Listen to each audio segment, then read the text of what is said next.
What's up, Giants fans? Back at it with another New York Giants video. And in this video, we're going to talk about some more free agency moves that Big Blue has made over the past 24 hours or so. Before we get into that, make sure if you're new to check us out on all of our social media platforms. We're on Instagram, YouTube, Facebook at 1925 The New York Giants Podcast. So, the first move the Giants made on Thursday. They get their new slot wide receiver for 2026, signing wide receiver Calvin Austin to a 1 year, $1.5 million deal with incentives up to $4.5 million per Art Stapleton.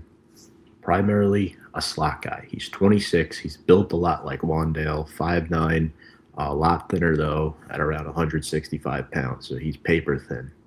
2022 fourth-round pick by the Steelers. He has 7 career touchdowns.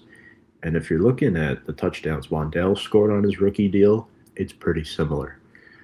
In 2025, Austin had 14 games with 7 starts, caught just 31 balls on 55 targets for 372 yards and 3 scores. He also is a dynamic player on special teams. He contributes punt return wise, had 250 punt return yards this past season. In 2024, nearly 63% of his snaps were played in the slot, starting 8 games, appearing in all 17, had 36 catches for 548 and 4 scores. Nearly had 300 punt return yards as well, and 1 punt return for a touchdown. 2023, 17 games with 1 start. Minimal yardage there, just under 200. He did not play in his rookie season due to a foot injury, so he really only has 3 years of NFL action under his belt. And again, he played in an offense where they didn't really value the slot receiver the way that the Giants did under Mike Kafka and Jackson Dart, last season, and Kafka for the previous several years. Obviously, the Giants' offense is changing. We're going to see a bigger personnel unit out there on most snaps, but Calvin Austin gives the Giants some good depth. He might start some games.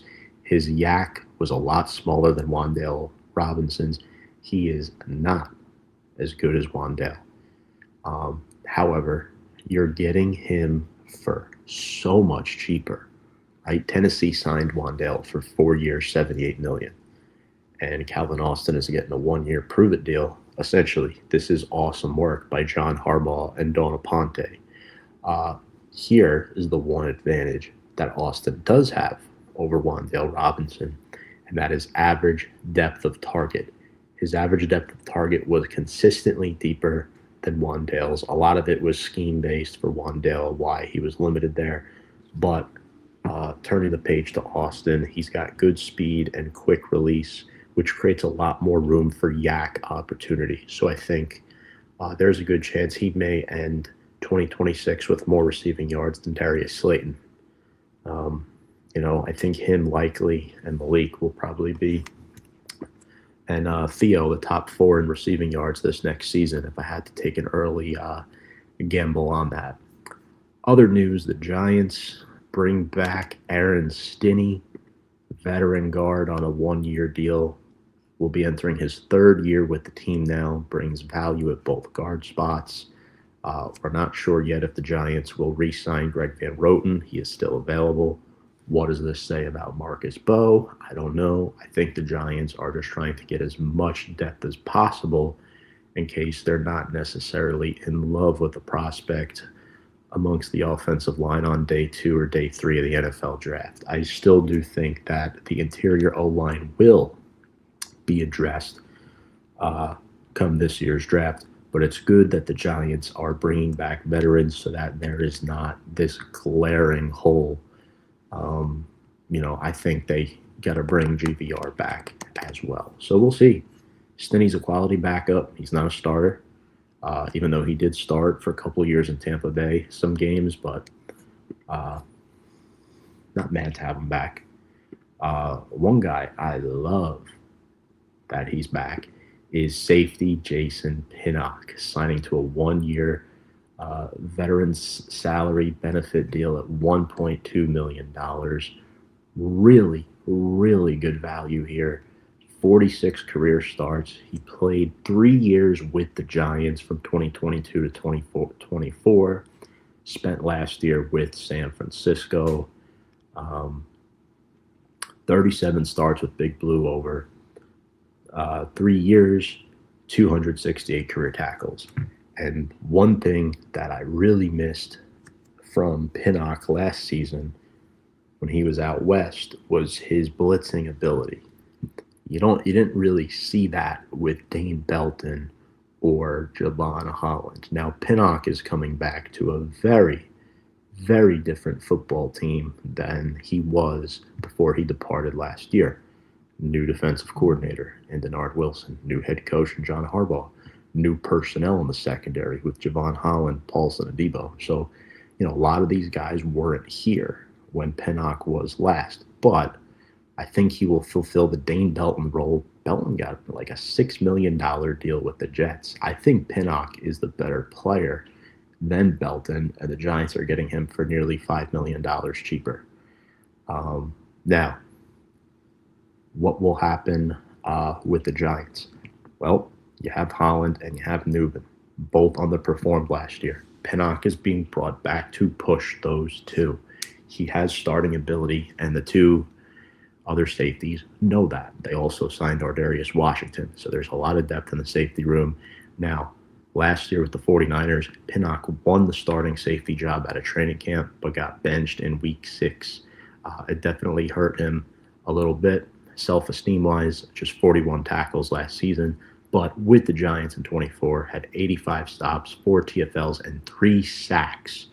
It's never good when your safety has 85 tackles, but 3 sacks from the safety position is impressive. And the year before, he had 2 picks, 2 sacks, 6 TFLs, also 85 stops in 23. So I'm happy Pinnock is back.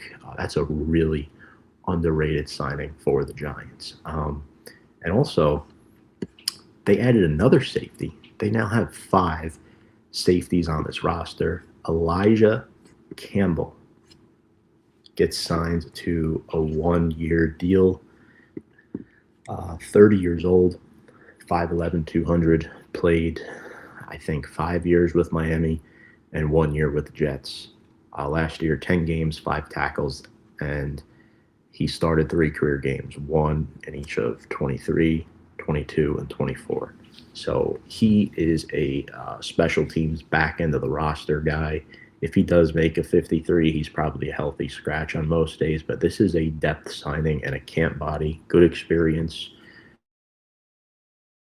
You want to get as many DBs in as possible. The corner market has not been great, so the Giants are loading up on some, average to below average safeties and trying to get guys to compete. And I do think the fact that they're making all these moves at the safety position really voices concern for guys like Tyler Newman and Javon Holland, not in terms of losing their roles, but in terms of their development and their play and their ability to stay healthy. Javon Holland did not have a good year. I don't necessarily know if he's the best scheme fit for this defense. I think Tyler Newman is, but I'm not 100% sure. The Giants need to get better at that position. Those 2 need to grow, and then the other 3 are here for some good depth purposes. Also, the Giants restructured Brian Burns' contract. They turned a significant amount of money into a signing bonus, freeing up $15 million in cap space. I still don't think Big Blue is going to make a major signing from here on out. They don't have the funds. This move was made just so that Big Blue can operate a little bit more in free agency and get some under the radar players. That's it for me. The Giants add 4 players, 2 old faces, 2 new. Let me know what you think below in the comments section. Are you satisfied with the current Giants wide receiver room, or do you still think Big Blue must address the position in the 2026 NFL Draft? I want to hear what you think below in the comments section. Ring the bell for notifications. Give this video a thumbs up. Appreciate you all. And without further ado, let's go Big Blue.